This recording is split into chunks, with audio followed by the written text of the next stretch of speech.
In the depths of World War II, with the fate of the world hanging in the balance, three of the most powerful men on the planet, Franklin D. Roosevelt, Winston Churchill, and Joseph Stalin, gathered in secret.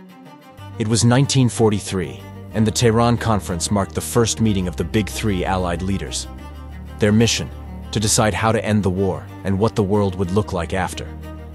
But what the world didn't know at the time was this: Nazi Germany had a secret plan to kill them all in one swoop. If it had succeeded, history as we know it might have ended right there in Iran. This is the story of Operation Long Jump, the Nazi plot to assassinate the three most important men of the 20th century. To understand why this plan existed, we have to go back to 1943. By this point, the Allies were gaining the upper hand. The Soviets had crushed the Germans at Stalingrad. The British and Americans had invaded Italy. Hitler was on the defensive and desperate. If he could eliminate Roosevelt, Churchill, and Stalin, the Allied alliance could shatter. The war might turn back in Germany's favor. Hitler's intelligence chief, SS General Ernst Kaltenbrunner, authorized a bold plan. The codename Operation Weitsprung, or Long Jump. The idea was simple but incredibly risky. Send a team of elite German commandos into Tehran, Iran, where the Allied leaders were secretly meeting. Infiltrate the city, identify the meeting location, and execute a triple assassination. The plan required Nazi Germany's most elite spy, Otto Skorzeny. He had recently rescued Italian dictator Benito Mussolini from captivity in a daring glider assault. Hitler called him the most dangerous man in Europe. Now, Skorzeny was approached to lead a mission even more audacious: kill all three Allied heads of state in one attack.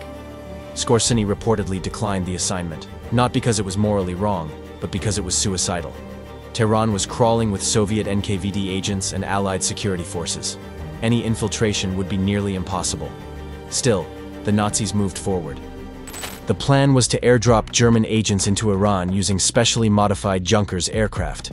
Once on the ground, they would blend in with the local population, make contact with pro-German elements, and await instructions. Their ultimate target was the US Embassy, where the leaders were scheduled to meet.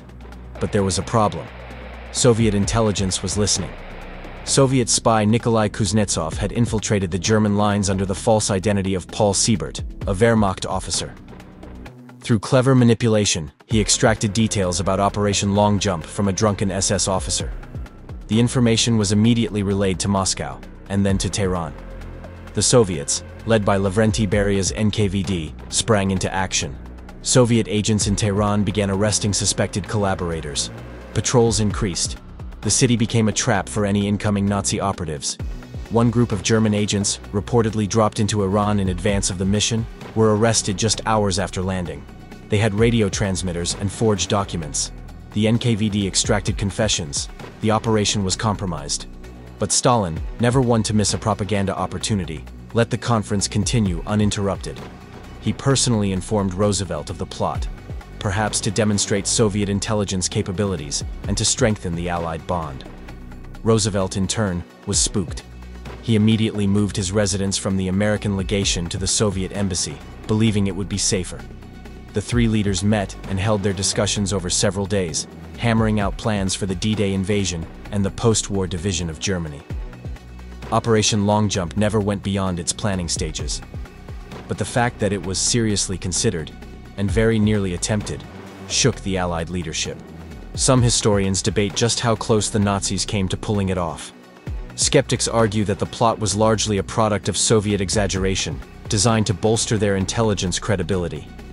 Others point to the arrests, radio intercepts, and wartime German documents as proof that the plan was genuine. What's clear is that the elimination of Roosevelt, Churchill, and Stalin in 1943 would have plunged the Allied cause into chaos. FDR's death would have thrown the US into a constitutional scramble during wartime.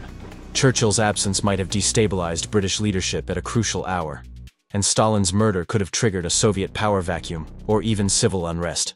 Together, the three men weren't just figureheads. They were the alliance. They were the war strategy. They were the post-war peace. Had Operation Long Jump succeeded, the course of the 20th century might have veered toward prolonged war, nuclear uncertainty, and a fractured world order.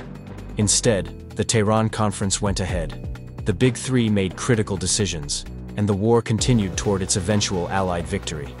But for a brief moment in 1943, it all could have ended in an Iranian courtyard, in a blaze of bullets, betrayal, and world-shattering consequences. This is History 101. Thank you for watching this video. Subscribe for more true stories from the shadows of power, war, and espionage.